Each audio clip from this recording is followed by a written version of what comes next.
கவி உறவுகளே வாருங்கள், சேதுவின் கவிதைகளை கேளுங்கள். இன்றைய கவிதை, இது ஓர் சிறந்த ஆயுதம், யாரையும் காயப்படுத்தியதில்லை.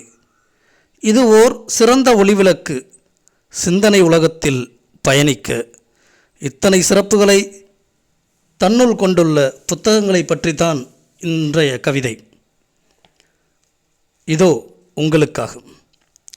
புத்தகங்களை மட்டுமே காதலியுங்கள், புத்தகங்களை மட்டுமே காதலியுங்கள். புதைகுழியில் விழாமல் புனிதமான வாழ்க்கையை வாழவே.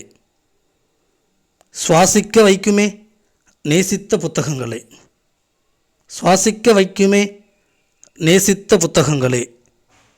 புத்தகங்களை தொடர்ந்து வாசியுங்கள். நன்றி. கவிஞர் செல்வ சேதுராமன். இந்த சேனல் பிடிச்சிருங்கன்னா லைக் பண்ணுங்கள், கமெண்ட் பண்ணுங்கள், ஷேர் பண்ணுங்கள். நன்றி.